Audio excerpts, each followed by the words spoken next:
ముందుగా నిన్న మధ్యాహ్నం నుంచి ఇక్కడ మనకి ఏలూరు జిల్లాలో పెద్ద పులి సంచరిస్తుంది అన్నది సోషల్ మీడియాలో కానీ డిఫరెంట్ మీడియాలో మనకి వస్తూ ఉంటుంది. దాని గురించి ఆల్రెడీ నిన్న ఒక ప్రెస్ రిలీజ్ ఇచ్చాము. అయితే ఫారెస్ట్ డిపార్ట్మెంట్ సైడ్ నుంచి అఫీషియల్గా మళ్ళీ ఒకసారి క్లియర్గా చెప్దామన్న ఉద్దేశంతో ఈరోజు ప్రెస్ మీట్ నిర్వహించడం జరుగుతుంది. మనకి ప్రస్తుతం అయితే అఫీషియల్గా అక్కడ టైగర్ అన్నది అయితే మేము కన్ఫర్మ్ చేయగలుగుతున్నాము. అండ్ లాస్ట్ 2 years కూడా ఇదే టైంలో జనవరి టైంలో ఈ టైగర్ మూమెంట్ అన్నది మనకి ఏలూరు జిల్లాలోకి కనిపిస్తూ వస్తుంది.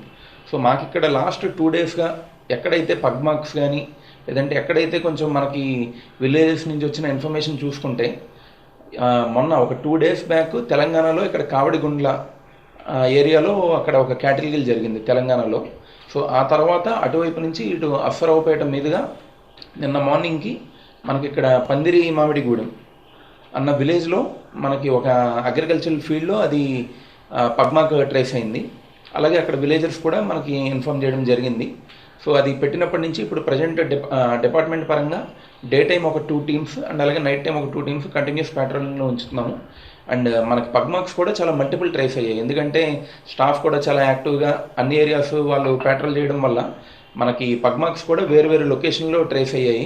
ఆ ట్రేస్ అయిన లొకేషన్ బట్టి కూడా మేము ఒక ట్రెజెక్టరీ ఎటు వెళ్ళొచ్చు అన్నది అండ్ కెమెరా ట్రాప్స్ ఎక్కడ పెట్టాలి, ఎక్కడ కొంచెం ప్యాట్రోలింగ్ ఇంటెన్స్గా చేయాలి అన్నది దాన్ని బట్టి మేము ముందుకు వెళ్తున్నాము.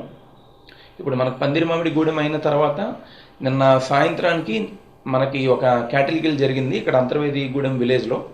అండ్ అలాగే మనకి చూసుకుంటే ఓవర్ ద నైటే రెండో క్యాటిల్ కిల్ ఇక్కడ నాగులగూడెంలో కూడా మనకి రెండో క్యాటిల్ కిల్ జరిగిందండి. సో ఈ ఎక్కడైతే క్యాటిల్ కిల్స్ జరిగాయో అక్కడ ఆల్రెడీ పబ్లిక్కి కూడా నిన్నటి నుంచి స్టాఫ్ ఇక్కడ లోకల్ విలేజర్స్ వాళ్ళ సర్పంచ్లతో కానీ రెవెన్యూ పోలీస్ అఫీషియల్స్ కూడా ఇన్ఫార్మ్ చేశారు. వాళ్ళని అలర్ట్ చేయడం జరుగుతుంది, దండోరా కూడా వేయడం జరిగింది. ఈవినింగ్ టైం ఎవరు కూడా ప్రజలు బయటికి ఒంటరిగా రావద్దు, అలా కుదిరినంత వరకు బయటకు వచ్చేది అవాయిడ్ చేయమని చెప్పాము. అండ్ మెయిన్గా ఇప్పుడు ఎక్కడైతే అగ్రికల్చరల్ ఫీల్డ్స్ కొద్దిగా మనకి ఫారెస్ట్ ఆనుకుని ఉన్నాయో ఆ ఏరియాలో మేము మూమెంట్ అబ్జర్వ్ చేయడం జరిగింది. సో ఇప్పుడు మనకి ట్రెజెక్టరీ కూడా చూసుకుంటే ఈవేళ మార్నింగ్ మాకు లాస్ట్ వచ్చిన అప్డేట్ 8:30కి ఇక్కడ అంతర్వేదిగూడెంకి దగ్గరలోనే ఒక రిజర్వ్ ఫారెస్ట్లో మళ్ళీ ఉన్నట్టుగా తెలిసింది. సో ఆ రిజర్వ్ ఫారెస్ట్ నుంచి మనం చూసుకుంటే కంటిన్యూస్గా తెలంగాణకి లింక్ అయ్యి ఫారెస్ట్ కంటిన్యూస్ ప్యాచెస్ ఉన్నాయి. సో మా ఎక్స్పెక్టేషన్ ఏంటంటే మేబీ రేపటికల్లా తిరిగి అది మళ్ళీ రిజర్వ్ ఫారెస్ట్ ఇన్సైడ్కి తెలంగాణకి వెళ్ళడానికి అవకాశం ఉంది అన్నట్టుగా మేము అనుకుంటున్నాము. బట్ ఈ కెమెరా ట్రాప్స్ కూడా మేము ఇంకా డిప్లాయ్ చేసాము. స్టాఫ్ని కూడా మల్టిపుల్ లొకేషన్స్లో పెట్టి ఎక్కడి నుంచి ఇన్ఫర్మేషన్ వస్తుందో ఇమీడియట్లీ అక్కడ కొంచెం యాక్టివ్గా అలర్ట్ అవుతూ ఉంటున్నారు. పబ్లిక్ని కూడా అలర్ట్ చేసాము. అక్కడ నియర్ బై విలేజర్స్ కూడా మా విజ్ఞప్తి ఏమంటే దయచేసి ఒక 2 రోజులు మాత్రం కొద్దిగా ఈ పొలం పనుల మీదుగా కానీ కొద్దిగా బయట తిరిగి తగ్గించుకొని ఎట్టి పరిస్థితుల్లో కొద్దిగా నైట్ టైం కూడా కొంచెం లైట్స్ ఆన్ చేసుకుని ఉంటే వాళ్ళకి కొంచెం అలర్ట్ అవ్వడానికి అవకాశం ఉంటుంది. అండ్ లోకల్ మీడియాకు కూడా మా స్టాఫ్ ఇక్కడ అందరి నెంబర్స్ కూడా ఆల్రెడీ షేర్ చేయడం జరిగింది. కంటిన్యూస్లీ కూడా ఫారెస్ట్ డిపార్ట్మెంట్ స్టాఫ్ అవైలబిలిటీలో ఉంటున్నారు. అండ్ ఇదే కాకుండా ఇక్కడ మనకి మెయిన్గా ఏమంటే ఇది పాపికొండ నేషనల్ పార్క్ ఏరియాకి చుట్టుపక్కల రెగ్యులర్గా తిరిగే టైగర్ కింద మేము భావిస్తున్నాము.